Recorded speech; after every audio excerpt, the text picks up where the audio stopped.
Hello everyone, my name is Seth, and today I'm going to give you my review of Mickey 17.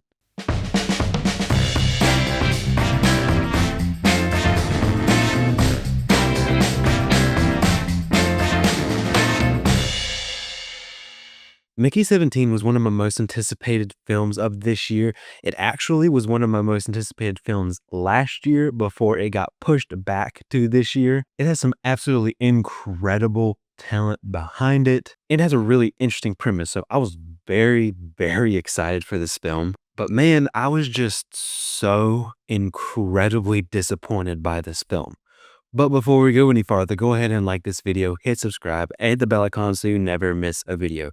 We're getting closer and closer to 300 subscribers. So if you're new here, please consider subscribing. And if you're not new here, share this video around with any friends or family. It'll help the channel grow and it'll absolutely make my day. So I'm not going to beat around the bush. I did not like this film. I did not think that this film was very good. I'm going to be honest. I feel like this is kind of a difficult review for me to do because I really don't have like a ton to say on why I don't like the film. I wish I could give you this giant, eloquent explanation as to why I don't like this film and why I don't think it's very good. But I think the biggest thing I can just say about this film is that it's so boring. Overall, this is just a very disappointing film from director Bong Joon-ho. But with me saying that I think this film is boring, that's not even me saying that I think the pacing is bad. There was one time where I did pause just to see how much time there was left, and there was still like an hour left, and I was like, really? I still got an hour left of this? But that's not because the pacing was bad. That's just because I was so bored I wanted the movie to be over. I will say it did take probably about 40 minutes to get to what I would say is the real inciting incident here, but the pacing just isn't even the biggest issue. It doesn't stick out like a sore thumb. But honestly, I think the biggest offense that this film has going for it, or I guess going against it, would be that it's just boring. The color palette all throughout the film was just a ton of gray. And you can have some gray looking films that are still beautiful, but this wasn't one of them. There was no pop of color at really any point in this film, and there really just wasn't anything to make anything stand out. There's not a lot of super creative camera work here. There's a couple of scenes here and there where I'm like, okay, well, that's nice. That spices it up a little bit, but that's just here and there. The rest of it was mostly just kind of whatever standard you might would just expect from just an average filmmaker. But really, there's nothing here that would make me say that this film is visually engaging. And I'm gonna be honest, there was a couple times throughout this film where I kind of felt myself start to nod off.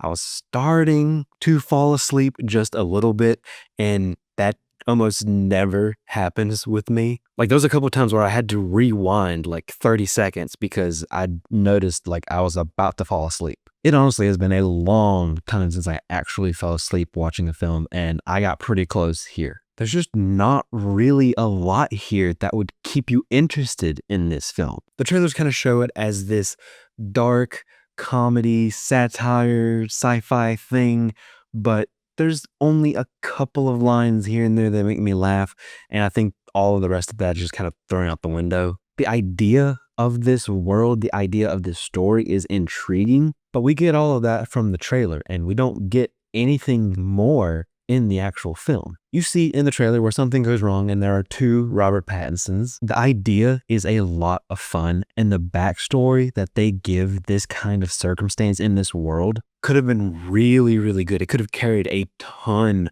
of dramatic weight, but it just didn't. They really just don't do anything with it, and that's so disappointing. When this happens in the film, they have this kind of backstory with multiples of people, and they start to kind of dig into that just a tiny bit. And I was thinking they were going to go in this really interesting direction with the film, and they just never did. I'm sorry if that's a little vague. I do want to be spoiler free in case you want to go watch this. One thing that does stick out to me, which I guess is kind of a lack of sticking out, is that the sci-fi design for this film just doesn't stand out. It doesn't separate itself. It doesn't really have a unique look. I mean, if you show me a screenshot of this film years in the future, just a random screenshot, and you ask me, based off this sci-fi world, what movie is this from? I might struggle. And I was hoping that somebody as smart and talented and creative as Bong Joon-ho, that this world would have more of a distinct style to it. Another big thing that kind of keeps me at arm's length distance from this film is that I could not connect to any of the characters. We don't really get a lot of depth to any of these characters, and we don't really get to know any of these characters at a core. We don't feel like we know them as people. And I feel like we don't really know who these characters actually are at their core. Just the only thing I felt from probably about 80% of the characters is just being annoyed by them. And I understand, I know there are certain characters in this film we're just supposed to not like, and I get that. But it's not that I just didn't like the characters. I was actively annoyed by them. And like I said, it's probably about 80% of the characters I felt that way. So overall, I don't think the writing in this is very good. I wish there was more of a couple of the funny moments in this film. I just wish this film had more personality to it. The CGI all throughout this film is hit or miss. Some of it is actually really awesome, and some of it is not that great.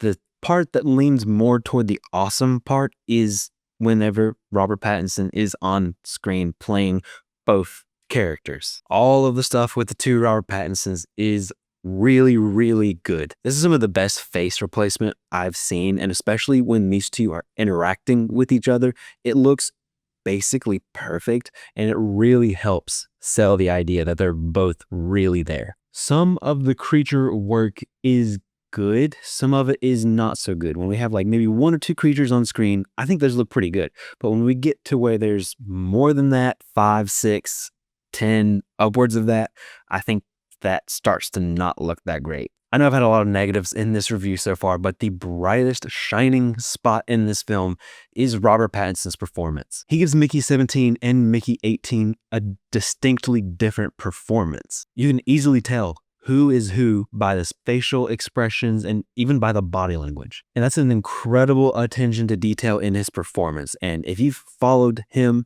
and his career, you know he is an incredibly talented actor, and he's somebody who, when he's in something, I really want to see it for his performance. He brings a lot of emotion here in this film, which is desperately needed. And when he speaks, when he's on screen, you at least want to pay attention for his performance. If it wasn't for him, I definitely would have completely fallen asleep. Steven Yeun was pretty good here, but he definitely was one of the characters that I was just annoyed by, so he really didn't have a lot to work with, but he did good with what he was given. I can't tell if Mark Ruffalo was way too over the top or just completely mailing his performance in, and that's an awkward position to be in, but either way, I do not think this is a good performance. This is definitely a performance that he's going to want to leave off of his highlight reel. And oddly enough, the same with Mark Ruffalo.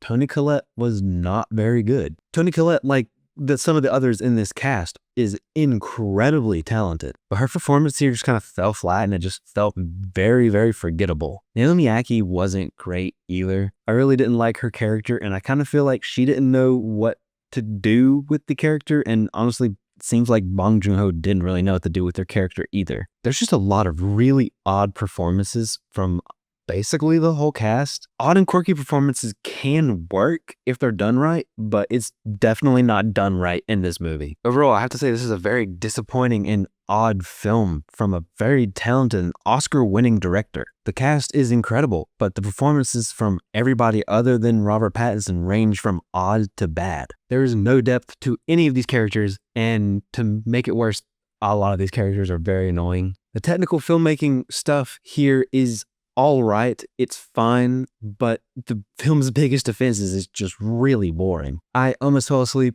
and I don't know the last time that happened, and that's not a good sign when your audience is about to fall asleep and wanting the film to end. Like I mentioned earlier, this was on my top 10 most anticipated films list for 2 years in a row, and unfortunately I have to say that this film is just not good. I'm gonna give Mickey 17 a 2 out of 5. But that's it, that's my review of Mickey 17. Have you seen this film? Let me know what you thought in the comment section down below. I'd love to hear your thoughts. Did you see this film and Do you have a completely different view of this film than I do? I would love to hear your thoughts. Thank you so much for watching. I really appreciate it. Don't forget to like this video, hit subscribe, and hit the bell icon so you never miss a video.